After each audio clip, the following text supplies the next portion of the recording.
And let's check your air pressure in your tires. Let's look at your brakes, make sure everything is safe and secure there. Let's go through it and just make sure everything is ready to go on the road. You due for an oil change? Yep. Whenever you come in to get your oil change, we always check your belts, your hoses, all your lights. We go through and make sure that everything is working properly. We check all your fluid levels. We do that every time you come in to Sunrise Automotive. So just call you back at this number? Yeah, just give me a call back at 690-1993 whenever you're ready to come in. And you can drop it off, leave it with us, whatever is most convenient for you. Look forward to seeing you at Sunrise Automotive. Stay informed on everything going on in the Villages with the Village Spectator newspaper. The Village Spectator is exclusively devoted to the Villages with news, commentary, and more. And yes, they have Tom's Picks, a free referral for people who are looking for a company to do work for them. Tom's Picks will refer the company that fits your needs, and all we ask is that you tell them where you heard about them. Call Tom's Picks at 804-1223 and pick up your copy of the Village Spectator today. Now read Ocala Downtown newspaper online. Ocala's information station, 1370 WOCA. Ocala.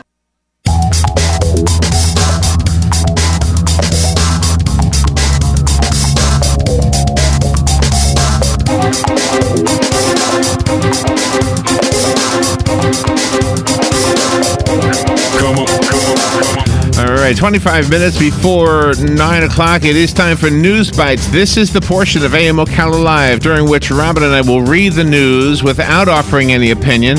We do not paraphrase the stories. We do not attempt to be entertaining. We simply read the news, and we read only the first few paragraphs, sometimes only the first paragraph. If it's enough to give you the gist of the story, then we've done our job, and by doing that, we're able to squeeze between 25 and 30 stories into this segment each weekday morning at this time.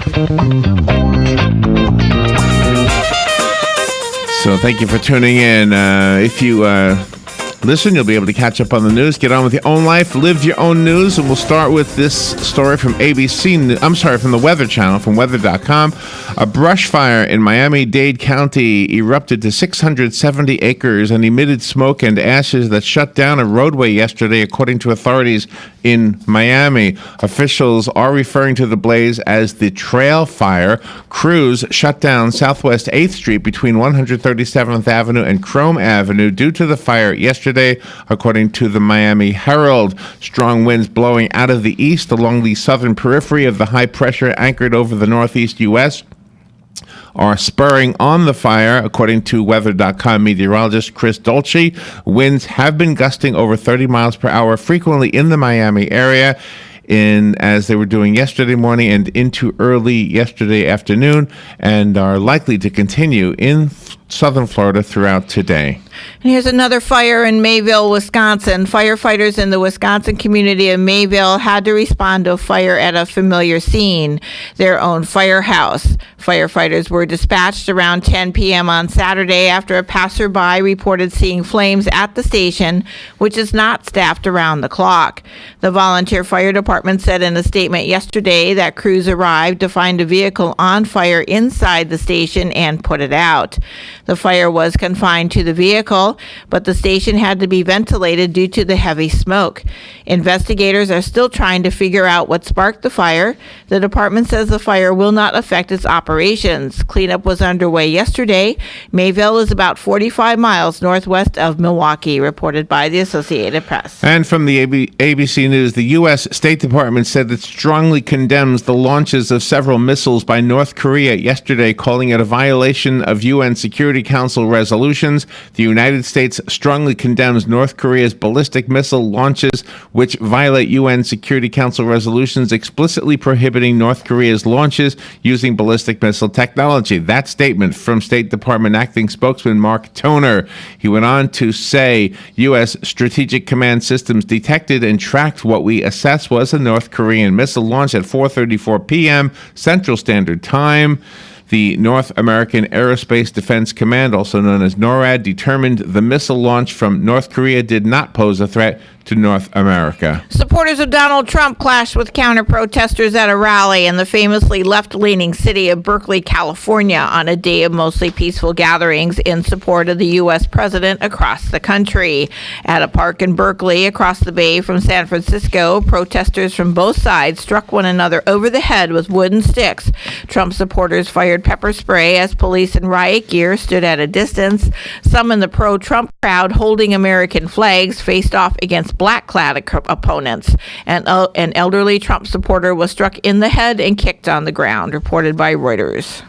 The Florida Highway Patrol is reporting that a 56-year-old man from Bellevue died yesterday from injuries sustained in a two-vehicle accident on US 301. The deceased man is identified as Jerry D. Likens. The report states that Likens was driving a 1998 Nissan pickup truck heading north. For unknown reasons, Likens' vehicle crossed over to the southbound lanes into the path of a semi-tractor trailer at about 3 a.m. near the intersection of Northeast 155th Street Road. The semi was being driven by 33-year-old Mario R. Alvarez of Tampa. Likens was pronounced deceased at the scene by Marion County Fire Rescue. Alvarez was treated for minor injuries. The wedding of one woman's dreams will take place in a Taco Bell while she's wearing a dress made of burrito wrappers. The winner of Taco Bell's Love and Tacos contest gets an all-expense-paid trip to Las Vegas to get married in a chapel at the chain's flagship restaurant. The wedding venue opens to the public later this year. Diane Nagayan entered the contest with an Instagram picture of herself wearing a burrito-wrapped dress while holding a tray with her fiancé in front of a Taco Bell counter. She writes that Taco Bell has been there for the couple throughout the years, and the couple's love is as cheesy as a quesadilla. The winning couple will be announced later this month, reported by the Associated Press.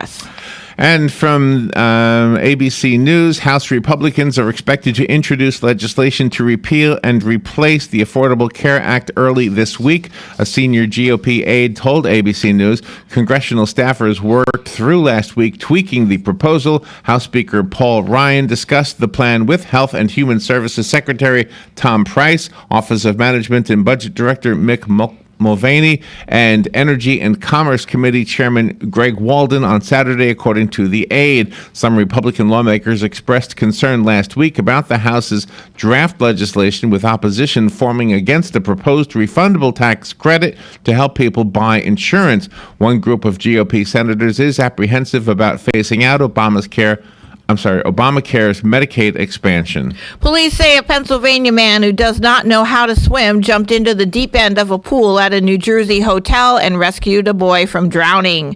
Fairfield police say a Patterson woman and a male companion were in the pool at the La Quinta Inn on Thursday with her 5 children who range in age from 1 to 9. Police say none of the children knew how to swim, and the 9-year-old went underwater. The companion ran to the front desk for help. Police say 37-year-old Randolph Tajada Perez of Hazleton, Pennsylvania, was checking in. Tajada Perez, who does not know how to swim, jumped into the pool and after several attempts reached the child. The boy is in stable condition. Police are calling Tajada Perez a hero guest, reported by the Associated Press. And from the Reuters news agency, Virginia has made robotics history. The Commonwealth is the first state to pass legislation allowing delivery robots to operate on sidewalks and crosswalks across the state. The new law goes into effect July 1st and was signed into law by the governor last Friday. The 2 Virginia lawmakers who sponsored the bill, Ron Villanueva and Bill DeStaff, teamed up with Starship Technologies, an Estonian-based ground delivery robotics company, to draft the legislation. Robots operating under the new law won't be able to exceed 10 miles per hour or weigh over 50 pounds, but they will be allowed to rove autonomously. The law does not require robots to stay within the line of sight of a person in control, but a person is required to at least remotely monitor the robot and take over if it goes awry. Robots are only allowed on streets in a crosswalk. Municipalities in the state are allowed to regulate how robots will operate locally, like if a city council wants to impose a stricter speed limit or keep them out entirely. Companies like Amazon and Grubhub sent Virginia lawmakers letters of support to pass the new delivery law. Starship Technologies helped pass the new law. It also opens the doors to other ground delivery robotics companies to operate in Virginia as well. Companies like Marble and Dispatch are also working to bring robots to the city sidewalks, and legislation similar to what passed in Virginia has been proposed in both Idaho and Florida. The United States Soccer Federation has instituted a policy that requires players on the U.S. national team to stand respectfully during national anthems. The policy was reportedly passed by the Federation's Board of Directors on February the 9th, but came to light on Saturday. The policy reads, all persons representing a Federation national team shall stand respectfully during the playing of the national anthems at any event in which the Federation is represented, reported by Reuters. From USA Today, the South Korean... I'm sorry, I read that one earlier. From USA Today, play ball 16 teams from across the globe will do just that. In the World Baseball Classic tournament, which starts today, the elite group of competitors is joined this year by newcomer Israel, the ostensible underdog which battles South Korea in the Pool A opener, may be capable of some surprises if it shows the same level of resiliency that it took just to put the group together. The United States plays its first game on Friday against Colombia. Various cities around the world are hosting the games, with the tournament wrapping up in Los Angeles on March 20, 21, and 22. We're up against the break. Let's take that break, and we'll be right back with more News Bites. This is The Source, WOCA Ocala. The weather is brought to you by myfwc.com. Safe boating is no accident. On this Monday, it'll be mostly cloudy and breezy with a shower or two and a high of 72 to 76. Then some clearing Monday night, low 55 and a few inland spots, 63 along the coast. A mix of sun and clouds for Tuesday with a chance of a shower at the coast, the high 78 to 82. For Wednesday, times of sun and clouds again. There could be a shower along the coast, high 80 to 84. From the Florida Weather Center, I'm meteorologist Joe Lundberg. Each morning, we wake up thankful to live in a free nation with liberty and justice for all.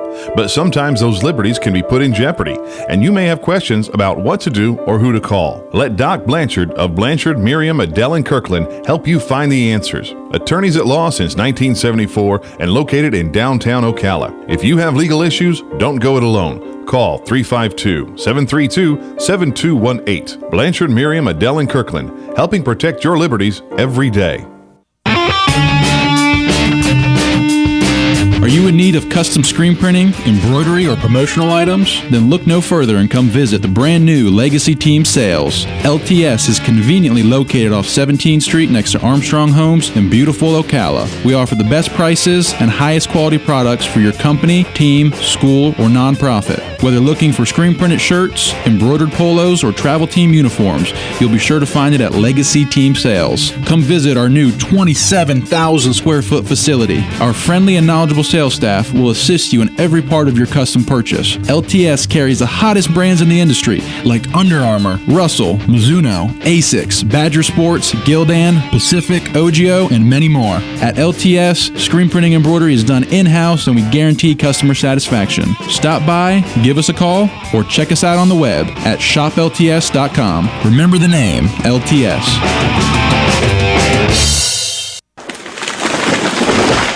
That was the sound of a tree falling. It could be your tree. You're going to have it trimmed, but never got around to calling Pride Tree Service. It could have fallen in a field, and now all you have to do is call Pride Tree Service, and they'll have it quickly out of the way for a great price. But don't wait until the tree falls. It may not fall in the field. It may hit your car, your house, or worse. So call Pride Tree Service today and avoid all those headaches before they happen. Pride Tree Service, 572-2510. That's 572-2510. The NFL alumni is sponsoring a Clays for Kids, a sporting event to benefit the Marion County Children's Charity. The event will take place at the Robinson Ranch in Inglis, Florida on Saturday, April 8th. Call 427-0950 for detailed information. The NFL alumni will provide gift bags, breakfast, lunch, prizes, and drawings throughout the day. Call 427-0950 for detailed information on the Clay for Kids sporting event, hosted by the NFL alumni. 12 minutes before 9 o'clock, 61 degrees. Let's return to News Bites. The next story is from the Reuters news agency. FBI Director James Comey yesterday asked the Justice Department to publicly knock down President Donald Trump's allegations that former President Barack Obama directed intelligence agencies to wiretap his phones during the presidential election. The New York Times reports that Comey has said in private that the charges are entirely false and has been working to get the Department of Justice to reject the claim because it falsely insinuates that the FBI broke the law. The New York Times states that Trump early on Saturday, through a series of tweets, accused Obama of ordering wiretaps on his telephones in Trump Tower as part of an investigation into whether his campaign was communicating with the Russian government. He equaled the alleged tapping to the Nixon Watergate scandal and called it McCarthyism. Trump's aides yesterday called for a congressional investigation into whether Obama had abused his investigative powers during the 2016 election. A 7-year-old Canadian boys bowling team was stripped of its first-place trophy after tournament organizers disqualified them because his pants did not meet the event's dress code. Grayson Powell had just bowled the 3 best games of his life, a top game of 171 pins, leading his 3-person team to victory in the St. John's, Newfoundland provincial tournament when the event's organizer informed his parents the team had been disqualified. The reason? Powell's faded gray jeans did not meet the requirement for all participants to wear black pants, the tournament's organizer and Youth Bowl Canada provincial director Gordon Davis said, reported by UPI. And from the Weather Channel, weather.com is the website I'm reading from. Another Pacific storm has arrived along the west coast and will deliver a foot or more of snow to California's Sierra Nevada and the northern Rockies this morning, adding to what has been a near record snowpack for late winter in that part of the country. As of March 2nd, parts of the Sierra have over 200 inches of snow on the ground, according to the National Resources Conservation Service. Leavitt Lake, California, at 9,604 feet in elevation, has 240 inches of snow. A survey of the Sierra snowpack's water content on March 1st found near historic values from 1983 in the central and southern Sierra and well above average water content in the northern Sierra. A large alligator strutted across a Florida golf course, proudly carrying an almost equally large fish in its mouth. Norma Respis captured footage of the gator and its massive trophy as it made its way across a walkway at Seven Springs Golf and Country Club in Trinity. Respis said she and her brother were at the 10th hole when they spotted the gator walking between a pond and another body of water carrying the fish. We said, "What is in the gator's mouth? Looked big enough to be a seagull. We didn't know what it was." Respis and her group hid fearfully behind a tree while they recorded the video, but she was ultimately happy for the gator and its big catch. "I'm glad you got the fish," she said, reported by UPI. And from the website popculture.com, tragedy has struck one of the judges of America's Got Talent, causing the production to cancel filming this week. Former Spice Girl and current America's Got Talent judge Mel B's father, Martin Brown, passed away at the age of 63. The judge posted the emotional post with her followers on Instagram to break the news. Brown had been battling with myeloma for 5 years prior to passing away. Mel B said both she and her sister were by her father's side when he passed. This is the second massive blow to the America's Got Talent team this year, as Nick Cannon quit his hosting duties earlier this year over conflicts with the show's producers due to his new comedy special. It turns out House Minority Leader Nancy Pelosi met the Russian ambassador and then denied it. But she insisted yesterday that her situation is completely different from that of Attorney General Jeff Sessions. Ms. Pelosi found herself compared to Mr. Sessions after a 2010 photo making the rounds on Friday showed her at a dinner table across from Russian Ambassador Sergei Kislyak. Shortly after she shortly after she denied meeting with him during a political playbook session. Her quote, "We were meeting with the president of Russia. He brought an entourage in with him. Then President Dmitry Medvedev was the one who was doing the talking," reported by the Washington Times. From the Washington Post, 97 years ago, Jean Haley and Martha Williams entered the world together.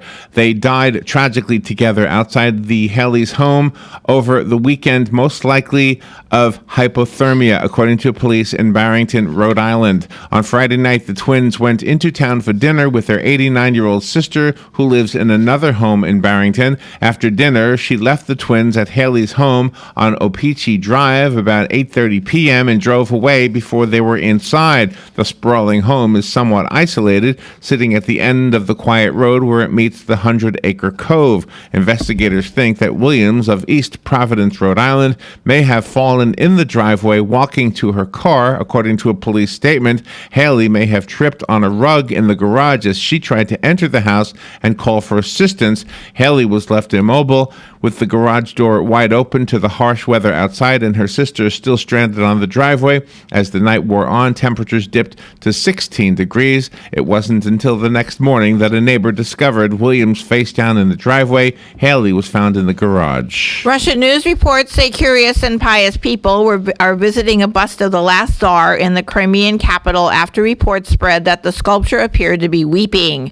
The bust of Nicholas II was erected near the Crimean prosecutor's office in Simferopol in 2016, 2 years after Russia annexed the peninsula from Ukraine.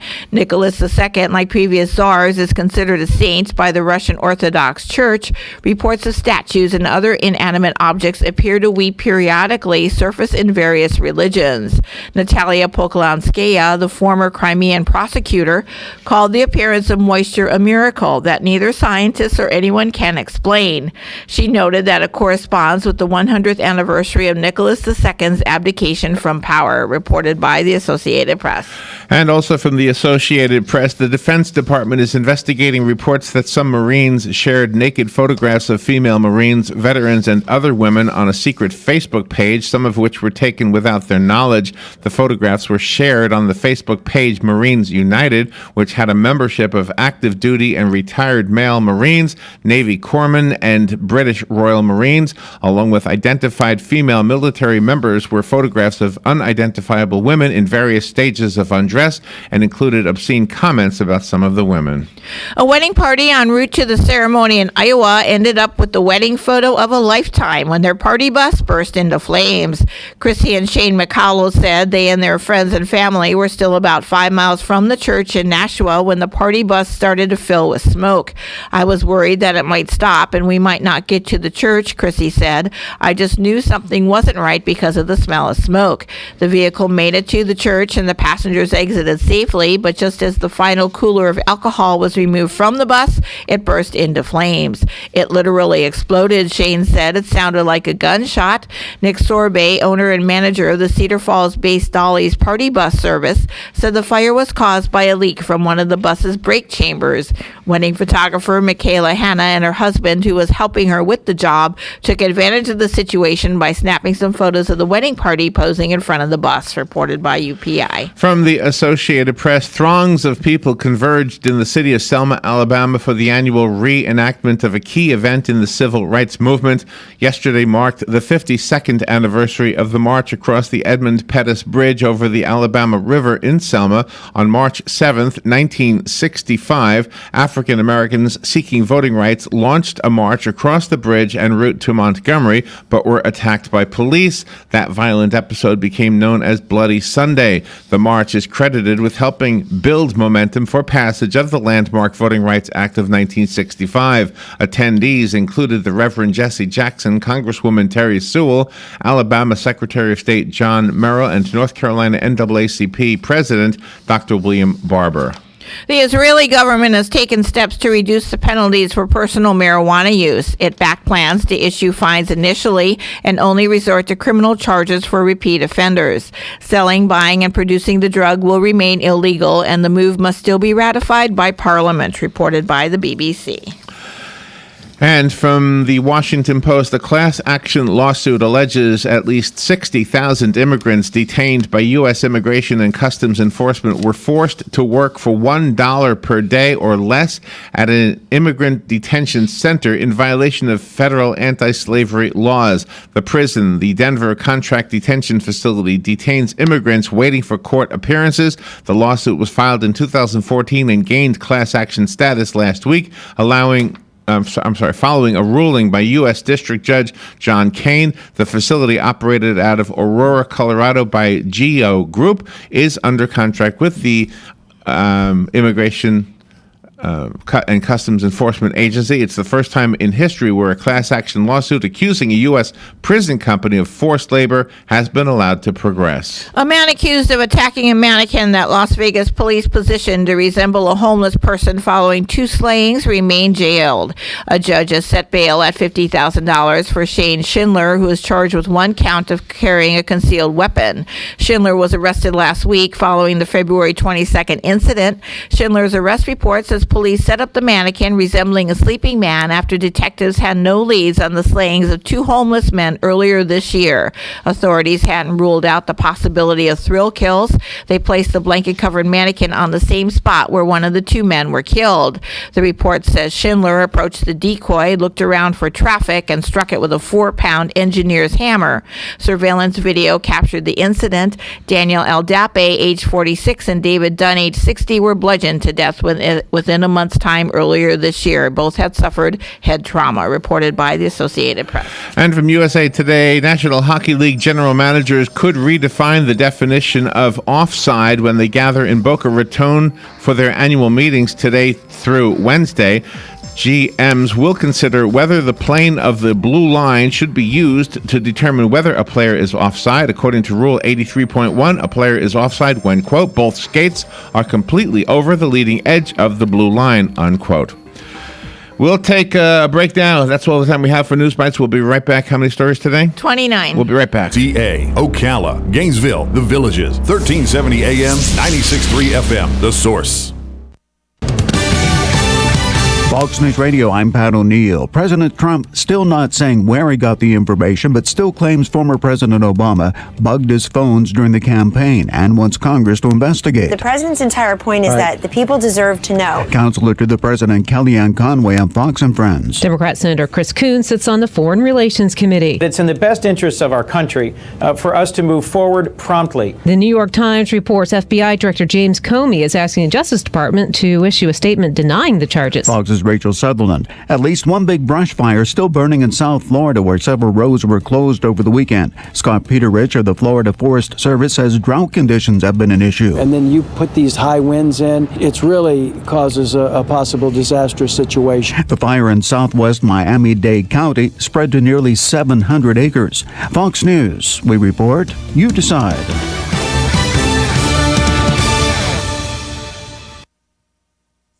Hi, this is Maury Moreland Morrison, here to tell you Geico has more than just great savings. Much more. Yes, while Geico could help you rack up more moolah faster than you can say metamorphosis, they've also been the fastest growing auto insurer for more than 10 years. That's more like it. Furthermore, Geico has fast and friendly claim service. That might seem like an oxymoron, but it's not.